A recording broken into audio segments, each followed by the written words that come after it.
I'd like to know the difference of metabolism of fructose and glucose. We'll talk about this today, but we'll talk about it right now. There is it's human nature to say that let's find the evil one and burn it and say, the reason why we're fat, too many people eating fructose. We'll say, wait a minute, where do you find fructose? In fruits. So if we take that to its logical extension, we should ban fruits. Now, the metabolism of fructose and glucose are quite different. Glucose will enter the bloodstream and cause the secretion of insulin. And the reason why is because high levels of glucose in the bloodstream are incredibly toxic. The glucose is a very reactive species, and it can cause cross-linking, forming what is called advanced glycosylation end products, or age. These make you age faster. So you have a lot of reasons why you want to bring down glucose levels. Now, fructose has a different metabolism. It has virtually no effect on insulin, but it goes directly to the liver, where it can now be affected by the liver enzymes to convert to fat and be stored. So they have two different metabolic pathways.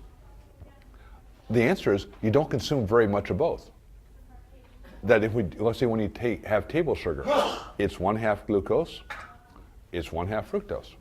So say if you're using table sugar, just use a small amount, realizing they're going in different metabolic pathways. And too much of either one is a problem. But to say one is the evil one is basically making a very simplistic assessment of what basically is happening on a worldwide basis. Let's take glucose. You think of glucose, well, that's in sugar drinks. It's actually in every bread product.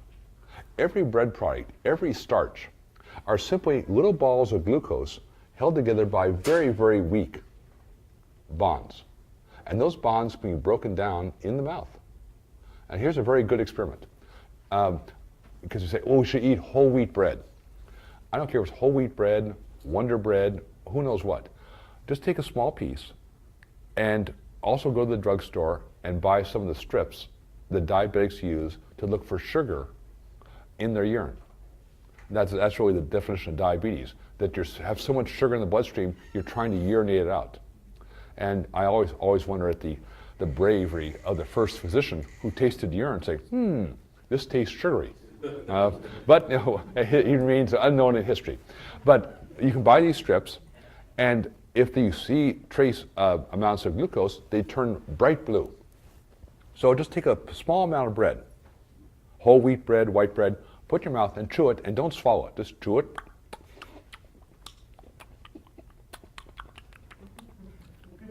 And then stick the strip into your mouth, and you pull it out. It's bright blue. Already the digestive enzymes in your mouth have digested that starch or that bread into pure glucose, and it's speeding its way into the body as quickly as possible. So we talk about, we need some glucose. The brain can only use glucose to survive, so you need some. But if you have too much, it's an incredibly toxic material. Fructose, it has a different pathway, but it's a fellow traveler. So again, use both in moderation.